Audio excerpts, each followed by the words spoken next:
Have you ever looked at a notification on your phone, felt a sudden surge of dread, and then immediately put the phone face down and started cleaning your kitchen instead? Or maybe you have a difficult conversation you need to have with a partner or a friend. So you just stay late at the office or lose yourself in 3 hours of mindless scrolling. If this sounds familiar, you aren't lazy, you aren't unmotivated. You're likely using a psychological defense mechanism called avoidant coping. In today's fast-paced world, avoidance has become our default setting for handling stress. But while it feels like a safety net in the moment, it's actually a trap that grows bigger the more we use it. Today, we're diving deep into the psychology of avoidant coping, why your brain thinks it's helping you, the hidden cost of borrowed time, and how you can finally break the cycle to reclaim your peace of mind. First, let's define what we're actually talking about. In psychology, avoidant coping is a maladaptive strategy where a person tries to bypass, ignore, or deny a stressor rather than dealing with it directly. It's an escapist mentality. Now, it's important to distinguish this from avoidant attachment. While they are cousins, they aren't the same. Avoidant attachment is a relational style usually formed in childhood that affects how you bond with others. Avoidant coping, however, is a specific way of reacting to stress. You can have a secure attachment style and still be an avoidant coper when it comes to your taxes or your health. Essentially, it's the act of prioritizing immediate mood repair over long-term stability. When you avoid the thing that scares you, your anxiety drops for a few seconds. Your brain sees that drop as a reward, and a loop begins. Stressor appears. You run away. You feel slightly better, and your brain says, "Great, let's do that every time." But here is the catch, and this is what current psychological research in 2024 and 2025 is really focusing on: the mental load of unfinished things.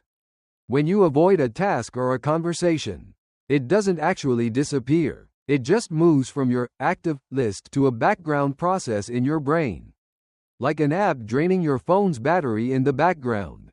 Psychologists call this the Zeigarnik effect, the tendency to remember uncompleted tasks better than completed ones. This creates a low-grade, chronic tension. You might be relaxing on the couch watching Netflix, but you aren't actually resting because a part of your brain is still holding the weight of that avoided task. You are essentially borrowing time from your future self, and the interest rates on that time loan are incredibly high, paid out in the form of guilt, shame, and increased cortisol levels. Avoidance isn't always as obvious as ghosting a text or missing a deadline. In the modern age, it has become much more subtle. One of the biggest trends we see today is productive procrastination. This is when you do good things, like organizing your email inbox, deep cleaning the fridge, or going to the gym, specifically to avoid the one hard thing you actually need to do. It feels like you're being productive, but it's still avoidance. Another form is emotional numbing through doom scrolling. You aren't just looking at memes.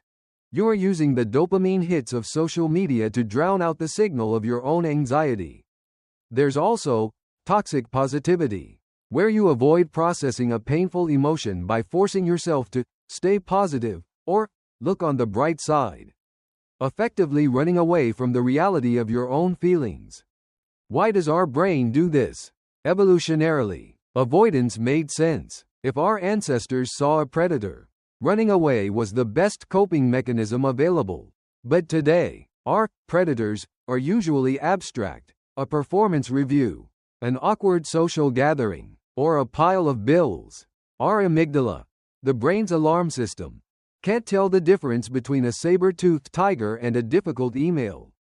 It just knows you feel unsafe. When you avoid the trigger, your nervous system experiences a relief hit. This is chemically addictive. The problem is that while avoidance lowers anxiety in the short term, it actually increases it in the long term.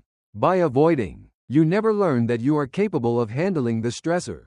You teach your brain that the only way to survive is to hide, which makes the world feel smaller and scarier over time. So, how do we stop The first step isn't just working harder. It's about pattern interruption. Many of us spend a lot of time in pattern analysis. We think about why we are avoidant. We read books about it. We watch videos like this one. But analysis alone doesn't change behavior. To break the loop, you have to move from thinking to doing. A powerful tool currently trending in therapy is the 5-minute rule. When you feel that urge to turn away from a task, commit to doing it for just 5 minutes. Your brain is often more afraid of the asterisk start of the task than the task itself. Once you begin, the mystery of the stressor dissipates, and the amygdala starts to settle down.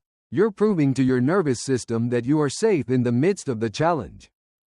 Another key strategy is emotional labeling.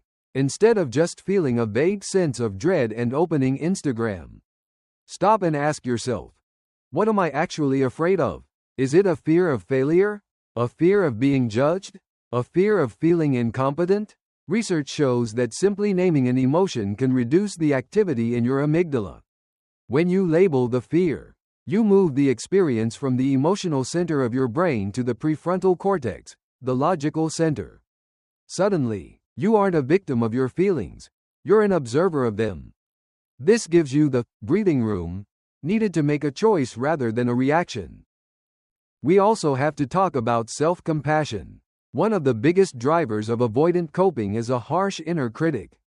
If you tell yourself you're lazy or pathetic for avoiding something, you actually increase your stress levels, which makes you want to avoid even more.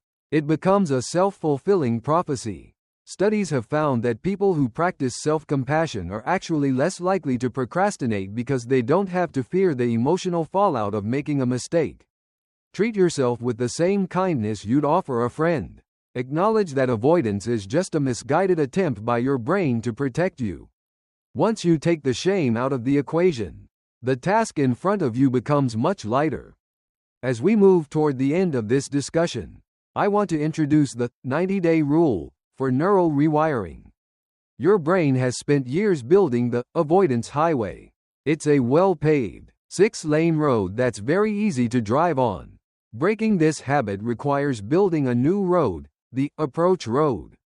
It will be rocky at first. It will feel uncomfortable, but if you consistently choose to face the stressor, even in tiny ways, for 90 days, you will literally start to wire a new default mode network in your brain.